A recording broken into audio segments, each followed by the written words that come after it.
Okay, now we're going to move on to level 4. Level 4 is something that you should learn from an undergraduate degree. Level 4 is essentially research. What he calls it is synoptic reading.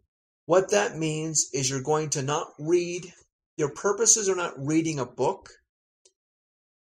You have to read the books to get the content. Your purposes, though, is to learn more about a topic. So you have to write an essay on Shakespeare, Shakespeare's personal life. I don't know. What you need is many books, but you don't care about what one book says in the entirety. You want to take that book and pair it or connect it to other books that surround your topic. This is the research level of reading. So this is different than the analytical reading. Analytical reading is taking apart a book. This one has a purpose. This one has an agenda. The book is not an end in itself. The book is a means. The end is a topic you have in mind. So on page 20 he says, synoptical reading involves more. With the help of the books read, the synoptical reader is able to construct an analysis of the subject that may not be in any of the books. It is obvious, therefore, that synoptical reading is the most active and effortful kind of reading. And so now comparing this to analytical reading, he says on page 316, the order is reversed. In synoptical reading, it is you and your concerns that are primarily to be served, not the books that you read. So in a sense, this is page 318. In a sense, then, the author can help you to solve your own problem without having intended to. When you read a book analytically, you put yourself in a relation to it of discipline to master. When you read synoptically, you must be the master of the situation. Thus, it is you who must establish the terms and bring your authors to them rather than the other way around. So this is where the skimming helps a lot. You only want to bother with the book if it helps you. And so you got a list of 20 books that are surrounding the Renaissance. Maybe you're studying the Renaissance, what people ate in the Renaissance. You're going to need lots of books on the Renaissance. I don't know if there's an actual single book on what people ate in the Renaissance. Food in the Renaissance. I don't know if there may not be a book that exists. What you'll need to find is books on the Renaissance, and you'll need a little piece from each of them on the food that was there. And so that's synoptical reading. And just one more bit about level 4. He says, the synoptical reader, in short, tries to look at all sides and to take no sides. This is on page 324. So especially if you're looking at history, politics, you want to read different sides and you'll want to gauge all the information there. Depending on your purposes, though, you may not care about the opinions. You may want just the information. Nevertheless, though, you're going to see some different perspectives and you'll have to deal with them depending on your topic.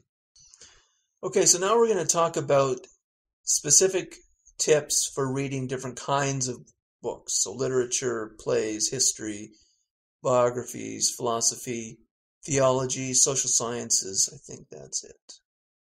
Yeah. So first on literature. So he's contrasting reading expository essays, which are persuasive essays, with fiction. So on page 205.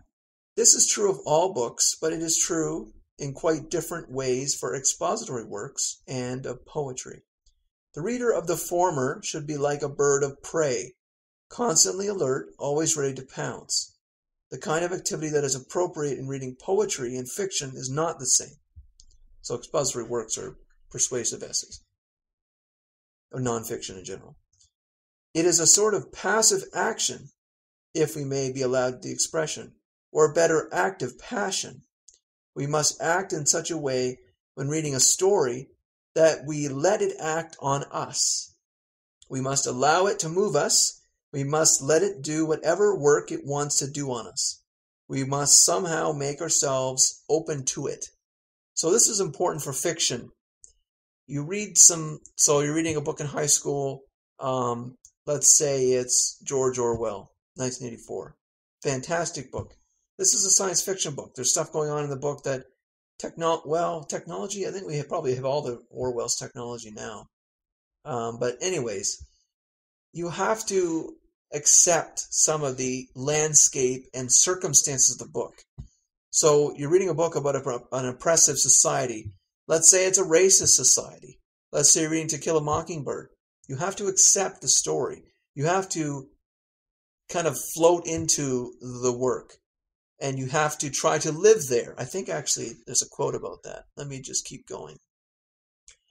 Fantasy. You're not going to enjoy fantasy unless you can leave this world, so to speak. So this is on page 211. Become a home in this imaginary world. Know it as if you were an observer on the scene. Become a member of its population, willing to befriend its characters and able to participate in its happenings by sympathetic insight, as you would do in the actions and sufferings of a friend. If you can do this, the elements of fiction will cease to be so many isolated pawns moved about mechanically on a chessboard. You will have found the connections that vitalize them into members of a living society. So you might have heard from people say that they enjoy reading fiction and maybe even enjoy reading fantasy and science fiction because they want to break from this world once in a while. Do you see now what that suggests? What that means? They enjoy these other places.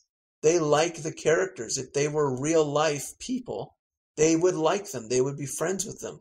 All kinds of stuff like that you can play with.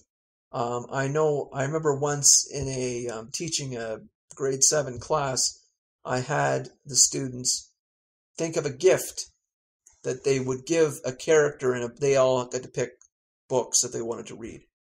And I asked, one of the assignment questions they had to do for the book report is they had to think of a gift that they would give the character that would help them in some way or save them or be meaningful in some way. But I think it was more specific. It was something about that would save them, or I know what it was. A gift. I didn't want it to be like just a crappy a gift that would be meaningful or memorable. There's not enough thinking involved there. I wanted the kids to think about a gift, something that they would give them that would change the events of the story significantly. I gave an example too. I said, what if the kids were missing something, they missing a key to a door, and if they had the key, they would have been able to walk through the door. Just that's an example. And I think I also asked them to write a paragraph of what would have happened if the person then had the object. So let's say the story says that the kid finds a door and it's locked and he doesn't have the key and then he leaves. A crappy story like that. I had the kids then, okay, he needed the key. So the key is the gift, and then the student would write a paragraph on he opened the door and something was there or whatever, right? Like use their imagination to not take this completely out of whack to make up some random thing, but to try to connect what the story was about and how it might alter slightly with this new object, how it would change the events. I thought it was a good idea, and it was fairly successful with the kids. But that's just another part of it, though. It's a part of trying to come to terms with the world of the fiction book, of the literature. I remember reading Madame Bovary, which is it's a great book. It's well written, but it is such a disaster for the characters. It's terrible. Almost Shakespearean. Almost. It's just not in the same room. And that's a weird world that you have to kind of step into. So I recommend you do that. You get a lot more out of reading literature and fiction. Okay, another important point about fiction. This is page 213. In other words, we must remember the obvious fact that we do not agree or disagree with fiction. We either like it or we do not. Our critical judgment in the case of expository books concerns their truth. whereas in criticizing belles lettres, as the word itself suggests, we consider chiefly their beauty. The beauty of any work of art is related to the pleasure it gives us when we know it well. And of course, by liking or disliking a book, what is that based on? And if you know of Ayn Rand would say that it is based on the values the books hold. So that's another element you can critique a book for or analyze a book. But there's nothing to agree or disagree about the book. You can like or dislike it, and then there's reasons why. So now on page 220, one reason why fiction is a human necessity is that it satisfies many unconscious as well as conscious needs. It would be important if it only touched the conscious mind, as expository writing does, but fiction is important too because it also touches the unconscious. Again, almost everyone has some unconscious sadism and masochism in his makeup. They are often satisfied in novels where we can identify with either the conqueror or victim, or even with both. In each case, we are prone to say simply that we like that kind of book, without specifying or really knowing why. This is a versus. This is literature versus nonfiction. The imaginative writer tries to maximize the latent ambiguities of words in order to thereby to gain all the richness and force that is inherent in their multiple meanings. He uses metaphors as the units of his construction, just as the logical writer uses words sharpened to a single meaning. So, again, remember that fiction and literature are works of art. So they are meant to be, they can be poetic, and Shakespeare is a great example, but I'll get to plays next.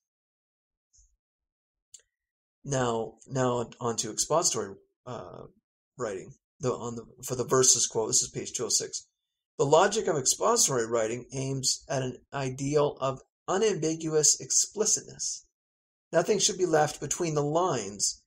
Everything that is relevant and stateable should be said as explicitly and clearly as possible. So the purpose of nonfiction and persuasive writing is that you are being clear. Literature, not so much. It's almost to the point that essays are usually very blatant and in your face with what they believe and their purpose. Works of fiction and literature, if it's good fiction, or well, if it's good literature, but you can disagree with that. If it's good literature, to me, there is a meaning that you can get across from the book. The author has a purpose. The author is painting a picture and he wants you to see something. So, for example, I recently finished, in 2 days, probably the quickest book I ever read because I was just fascinated, Lord of the Flies. And I don't think I'm giving too much away by saying that the Lord of the Flies, after you finish that book, you get a very powerful sense of despair from that book. Orwell, George Orwell's 1984, same thing. Brave New World, Aldous Huxley. They give you a powerful sense. Atlas Shrugged, Ayn Rand. They give you a terrible feeling of disaster, of the world collapsing, of, well, Lord of the Flies more like rot of humanity.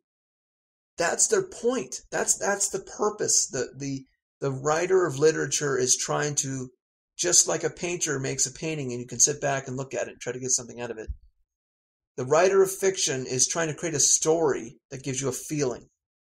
That's the point. Music, the same thing. Music gives you a feeling. That's what fiction tries to do too. Well, good literature always does, but fiction is hit and miss. But that's the point. That's the point of literature, is to wrap a story around an idea. Okay, next on plays.